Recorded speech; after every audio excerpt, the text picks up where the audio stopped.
ഗുരുവായൂർ ആനത്താവളം റോഡിൽ അനധികൃതമായി സ്കൂൾ വാഹനങ്ങൾ പാർക്ക് ചെയ്യുന്നത് അപകടക്കെണിയാകുന്നു.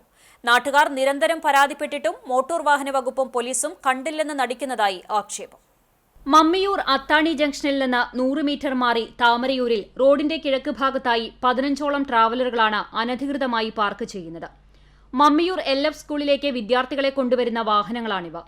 കുട്ടികളെ രാവിലെ സ്കൂളിൽ ഇറക്കിയ ശേഷം വാഹനങ്ങൾ 1 കിലോമീറ്റർ അകലെയുള്ള ഇവിടെ കൊണ്ടുവന്നിടുകയാണ് ചെയ്യുന്നത്. വൈകിട്ട് സ്കൂൾ വിടുന്ന സമയത്ത് ഇവ തിരികെ കൊണ്ടുപോകും. കഴിഞ്ഞ അധ്യയന വർഷം മുതലാണ് ഇത് തുടങ്ങിയത്. കഴിഞ്ഞ വർഷം വാഹനങ്ങളുടെ എണ്ണം കുറവായിരുന്നതിനാൽ നാട്ടുകാർക്ക് കാര്യമായ എതിർപ്പുണ്ടായിരുന്നില്ല. എന്നാൽ ഈ വർഷം വാഹനങ്ങളുടെ എണ്ണം വർദ്ധിച്ചതോടെ നാട്ടുകാർക്കിത് തലവേദനയായി. വീതി കുറഞ്ഞ ഭാഗങ്ങളിൽ പാർക്ക് ചെയ്യുമ്പോൾ വാഹനങ്ങൾ റോഡിലേക്ക് കയറിയാണ് നിൽക്കുന്നത്. ഇത് അപകടങ്ങൾക്കും വഴിവെക്കുന്നതിനാൽ പരിഹാരം കാണാൻ നടപടിയുണ്ടാകണമെന്ന് നാട്ടുകാരനായ വത്സൻ താമരയൂർ ആവശ്യപ്പെട്ടു. അതിവിടെ സ്ഥിരമായിട്ട് അപകടം ഉണ്ടാവുന്ന റോഡാണ് ആനക്കോട്ട മമ്മിയൂർ റോഡ്. അവിടെ ഇപ്പോൾ കോൺവെൻറ്റിൽ ഡ്യൂട്ടിക്ക് വരുന്ന പിള്ളേരെ കൊണ്ടുവരുന്ന വണ്ടി സ്ഥിരമായിട്ട് ഈ രാവിലെ കൊടുത്തിട്ട് വൈകുന്നേരം എടുത്തു പോകുന്ന തരത്തിൽ അപകടം ഉണ്ടാവുന്ന സ്ഥലത്താണ് ഈ വണ്ടി ഇട്ടുള്ളത്. ഈ വണ്ടികൾ റോഡിൻ്റെ സൈഡിൽ നിന്ന് മാറ്റണമെന്നാണ് ഞങ്ങൾക്ക് പറയാനുള്ളത്. അത് വലിയ അപകടം വിളിച്ചു വരുത്തുകയാണ്.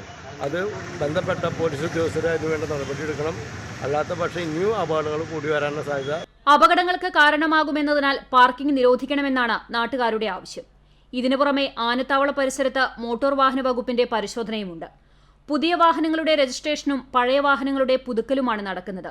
ഇതിനായി റോഡിന്റെ ഇരുവശങ്ങളിലുമായി വാഹനങ്ങളുടെ നിര മീറ്ററുകളോളം നീളാറുണ്ട്.